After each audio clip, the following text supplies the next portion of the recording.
welcome back to my YouTube channel Mamanya Jojo. Nah, kali ini aku mau buat konten yang pernah aku janjiin ke kalian. Jadi tentang parenting aku sebagai seorang ibu dari 2 anak sih. Jadi sebenarnya banyak sekali ya sekarang itu ilmu-ilmu parenting gitu. Bahkan ada juga seminar-seminar, dan juga kadang kita juga sering lihat kalau di Instagram ataupun di FB itu sering juga diadakan secara live dan free. Jadi bisa kita ikutin gitu. Tinggal kemauan kita sebagaimananya gitu. Nah, menurut aku secara pribadi juga gitu ya, karena pengalaman aku menjadi seorang ibu 2 anak, dan juga pernah aku dulu basicnya itu kuliah di kedokteran ya gengs. Jadi sedikit banyak pernah ataupun ada kuliah tentang parenting gitu, sedikit banyaknya gitu. Nah, di balik itu semua sebenarnya itu adalah tentang seni kita sebagai orang tua gitu. Orang tua itu terdiri dari 2 dong ya, ayah dan ibu. Jadi harus ayah dan ibu ataupun suami istri itu harus menjadi teamwork, satu visi, satu misi untuk mendidik dan mengajari anaknya gitu.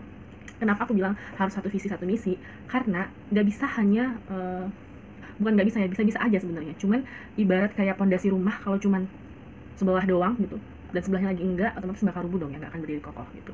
Nah, itu dia makanya kenapa aku bilang parenting itu adalah ilmu sebenarnya yang bisa kita asah sendiri gitu.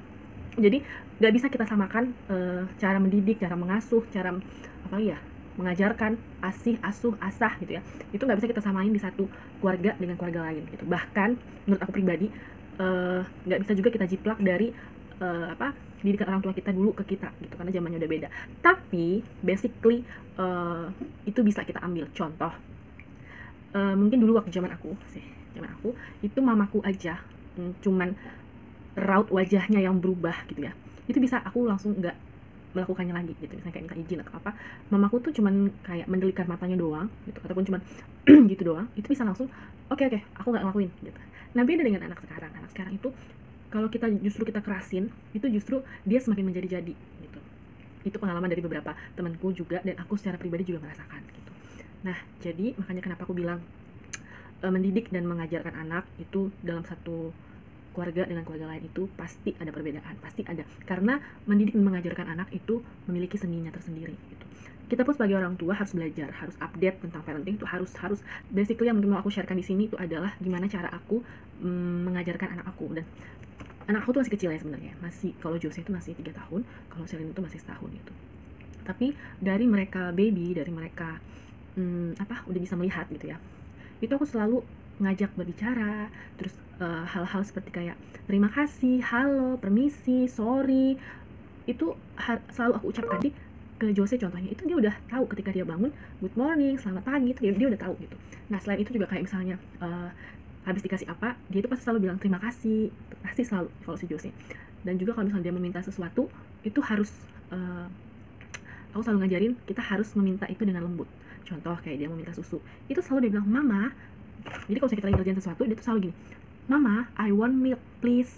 Itu selalu, karena memang mengajarkan anak-anak ini nggak instan, terus nggak seperti membalikkan telapak tangan. Memang itu aku rasain dulu, dimana anak aku tuh, bahkan sampai sekarang, dimana anak aku tuh umur 3 tahun belum bisa lancar berbicara, belum bisa sama sekali. Bahkan sekarang juga menurut aku, kalau mau dibandingkan dengan anak orang yang umurnya sama gitu ya, atau ada juga anak orang yang umurnya lebih muda dari Jose, itu udah lancar banget, udah fasih banget berbicara. Itu pasti ada di hati yang paling terdalam, itu pasti ada ngerasa gagal, ngerasa iri, ngerasa nggak becus, ngerasa nggak mampu jadi seorang ibu, tuh ada pasti. Cuman balik lagi, setiap anak itu punya keunikannya sendiri, punya kepintarannya sendiri, punya punya hal yang berbeda dengan orang lain gitu.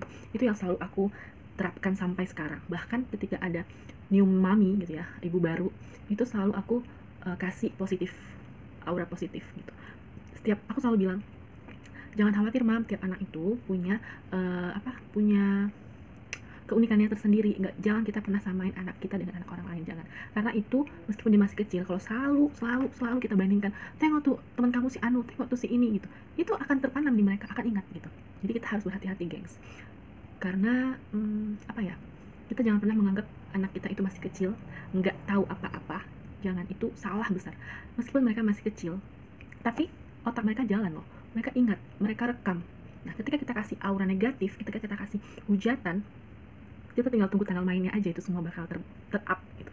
Jadi jangan nanti suatu saat semua itu keluar, apa yang udah kita berikan, kita cekokin gitu ya, cekokin dalam artian yang hal negatif itu akan ter-up, kita sendiri akan kaget ya kalau kita sadar.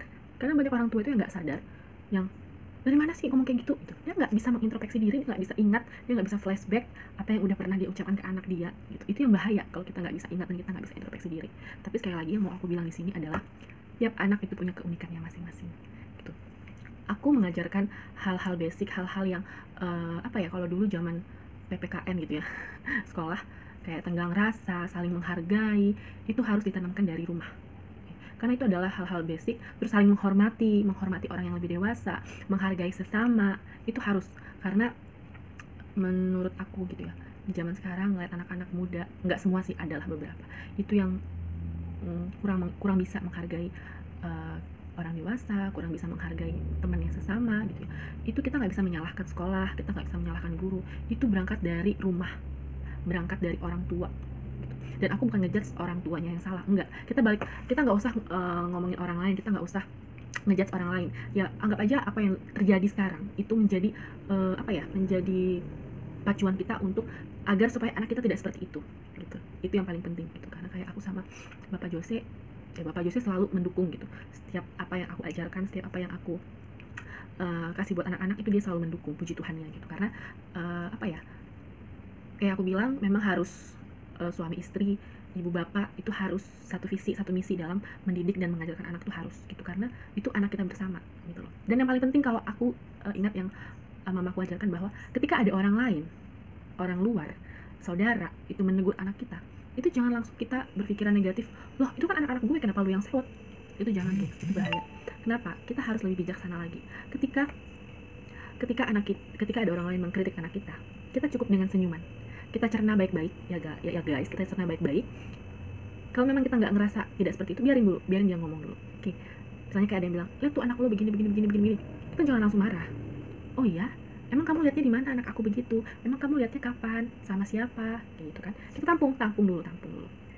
Bukan berarti kita mempercayai orang lain 100%, enggak, tapi kita tampung dulu. Baru ketika itu kita tanyakan langsung ke anak kita. Nanyakannya juga punya seni guys, tidak yang langsung mencak-mencak marah-marah gitu ya, tapi kita tanyakan baik-baik. Itu tadi yang pentingnya adalah kita belajar kejiwaan. Kita mempelajari ilmu kejiwaan gitu loh guys. Karena apa? Kita nggak bisa langsung ngejudge, kita harus dengan lembut. Karena kita yang tahu anak kita. Contoh seperti anak-anak aku harus tahu gimana gen dari bapaknya, ya kan, gimana sifat dari bapaknya, sifat keluarganya, dan juga aku bandingkan dengan sifat keluargaku. Aku orangnya netral dalam artian digimanain pun aku akan gitu. Oke, fine gitu. Aku lebih apa ya, lebih bisa menerima apapun itu gitu. Tapi berbeda dengan suamiku itu apa ya, temperamental. Terus ketika ada orang lain yang nggak sesuai dengan yang dia mau, itu dia pasti langsung emosi gitu. Nah, itu perbedaan kami. Nah, itu yang harus aku bilang tadi, aku harus menjiwai itu, dan itu yang aku terapkan ke anak aku. Oke, dari kecil kita bisa lihat loh anak kita itu gimana karakternya. Kayak Jose itu sama sekali gak bisa dikerasin. Itu salah aku dulu terlalu keras sama dia, terlalu keras, karena mungkin jarak mereka berdua yang 2 tahun ya, menurut aku terlalu dekat menurut aku. Jadi ketika dia masih pengen dimanja, aku lagi hamil, otomatis hormon ibu hamil itu kan naik turun ya kan, ditambah lagi ada ya itulah, ada yang harus dipikirkan gitu. Jadi kadang aku sekarang baru berpikir bahwa oh iya ya, dulu kayaknya aku terlalu keras sama dia. Dulu itu guys, kalau misalnya si Jose ngelakuin kesalahan, sebenarnya anak-anak melakukan kesalahan itu karena dia caper sama kita, dia butuh perhatian gitu. Dan ketika kita marah, ketika kita terjadi perubahan yang berbeda dari yang kita slow, terus kita marah, itu bagi anak-anak lucu. Hal itu lucu gitu. Jadi makanya ketika kita marah, dia pasti akan, kalau nggak tertawa, pasti dia akan kegirangan, terus dia akan melakukan lagi. Nah, itu sebenarnya yang orang tua harus sadari, bahwa ketika anak melakukan kesalahan jangan langsung dimarah. Itu yang aku rasain ya guys. Jadi ini aku hanya sharing gimana perlakuan aku dengan mereka berdua gitu, gimana cara aku gitu. Jadi sekarang ini aku lebih sering mengintrospeksi diri gitu. Kayak Jose, dia udah bisa marah, udah bisa kalau dia rasa itu enggak sesuai yang dia inginkan, itu dia pasti akan nangis, tapi nangisnya itu sambil marah gitu loh. Nah, itu oh ini kok kayak aku ya marahnya gitu. Jadi aku sekarang mulai merasa bahwa oke, kayaknya ini salah di gue dan gue kayaknya harus puasa marah. Nah benar guys, aku ini sekarang mau hampir sebulan puasa marah dan itu masih banyak bolong-bolong gitu. Karena apa? Karena susah ternyata. Susah, mending puasa makan dan minum daripada puasa marah gitu. Jadi untuk aku mengajarkan mereka, aku lebih banyak sekarang ini adalah introspeksi diri gitu. Karena nggak semua yang orang tua lakukan itu benar, meskipun dia udah merasakan asam garam ya, nggak semua. Karena semua manusia itu pasti memiliki salah dan hilaf. Tapi kembali lagi, kita harus lebih bijaksana. Kita harus, kalau kita agama Kristen kayak aku, kita harus mendekatkan diri sama Tuhan. Kita harus banyak baca firman-Nya gitu. Karena supaya kita bisa menjadi bijaksana, ya kita harus tahu apa tugas dan peran kita sebagai seorang ibu, sebagai seorang istri gitu, sebagai seorang orang tua.